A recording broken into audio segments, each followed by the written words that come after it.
Une torpille tirée par un sous-marin américain a coulé un navire de guerre iranien aux côtes du Sri Lanka.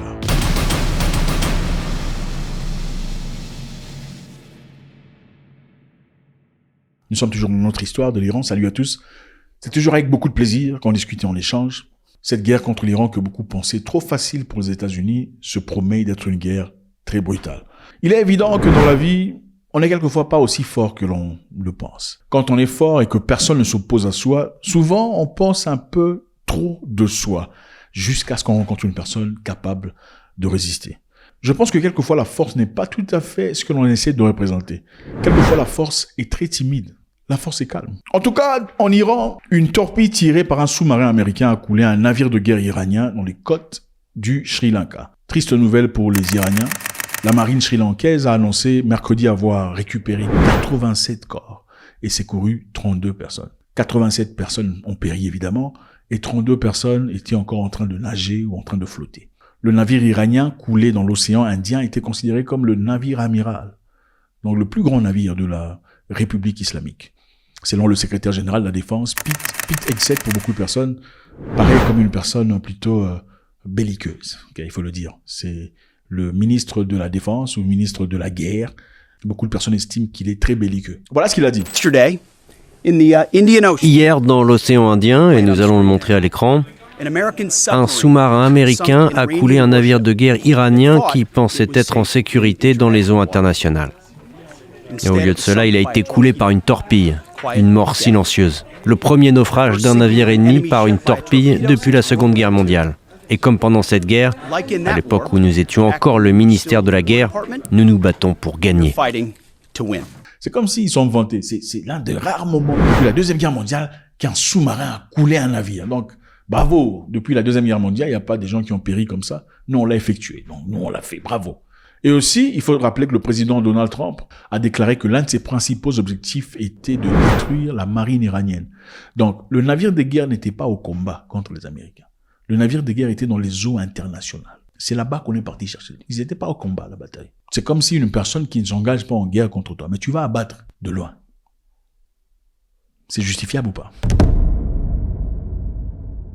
Au Sri Lanka, la marine a reçu un signal de détresse. Généralement, quand un bateau coule, ils envoient des signaux de détresse, comme des Mayday, Mayday. On envoie des signaux de détresse, des SOS.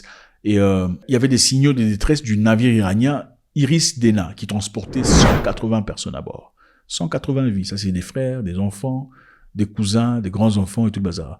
Et le Sri Lanka a envoyé un navire et des avions en mission de sauvetage pour aller récupérer ces personnes. Voilà ce qu'avait déclaré le ministre des Affaires étrangères du Sri Lanka. On continue en disant cependant, lorsque la marine sri-lankaise est arrivée, il n'y avait plus aucune trace du navire.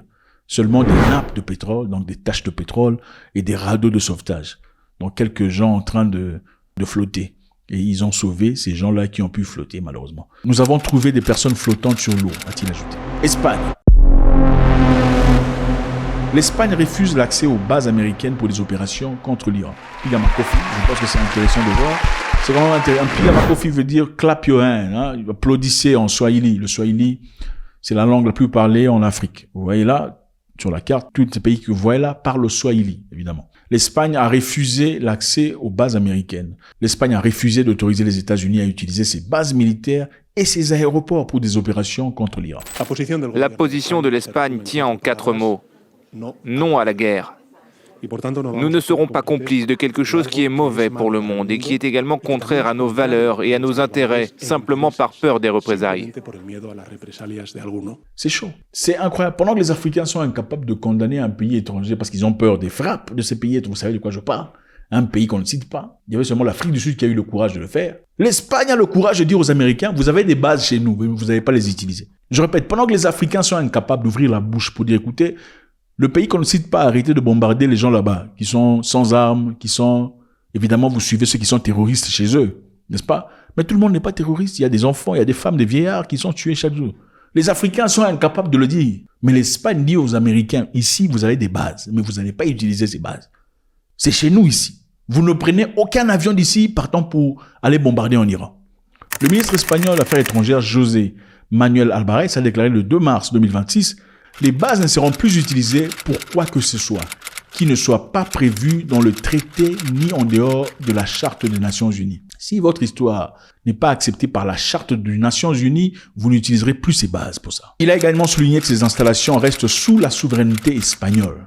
Donc vous êtes ici, mais vous êtes visiteur, Monsieur Trump. Okay? Donald Trump n'a pas aimé ça du tout. Il n'a pas aimé ça. Sa réaction, qu'est-ce qu'il a dit? L'Espagne a des leaders faibles. Certains pays européens comme l'Espagne ont été terribles. En fait, j'ai dit au secrétaire au Trésor de rompre toute relation avec l'Espagne. L'Espagne a déclaré que nous ne pouvions pas utiliser ces bases, ce qui n'est pas grave. Nous pourrions utiliser leurs bases si nous le voulions. Nous pourrions simplement y atterrir et l'utiliser. Personne ne nous empêcherait de le faire.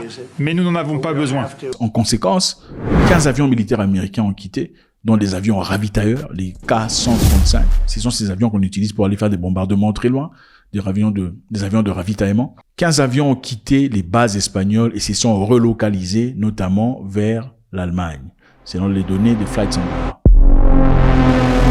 Les drones qui ont frappé la base de Chypre ne venaient pas d'Iran. Les amis, c'est choquant. Les drones qui ont frappé la base britannique de Chypre ne venaient pas de l'Iran.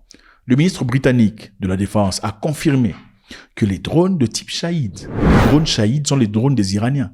Il dit les drones Shahid qui ont frappé la base RAF à Kotri, à Chypre, vers minuit le 2 mars 2026, n'a pas été lancé depuis l'Iran. Pourquoi il le dit? Parce que les accusations étaient tournées vers l'Iran. Quelqu'un a envoyé des drones venant de quelque part pour aller bombarder une base militaire britannique. Dans quel objectif?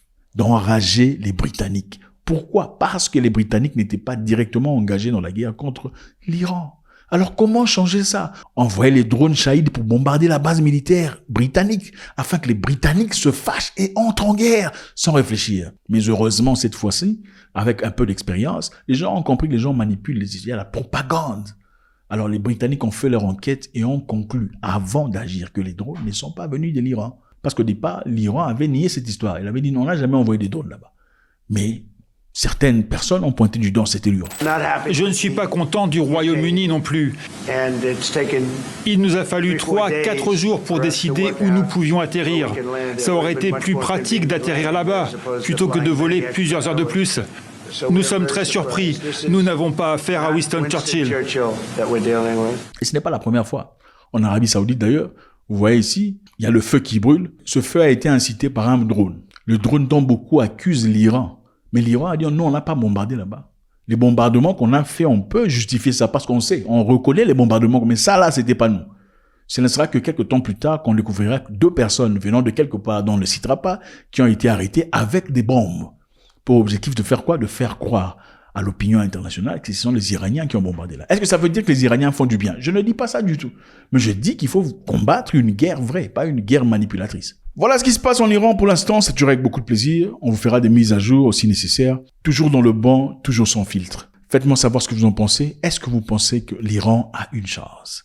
Si l'Iran a une chance, laquelle?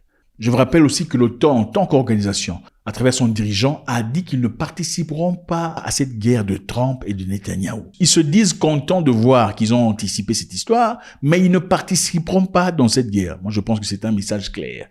Parce qu'évidemment, leur façon de voir des choses par rapport à Trump ne s'accorde jamais. C'est une façon en retour. Puisque Donald Trump s'attend à ce que les Européens se rangent derrière lui comme d'habitude, puisqu'ils ne l'ont pas fait aujourd'hui, ça le dérange. God bless.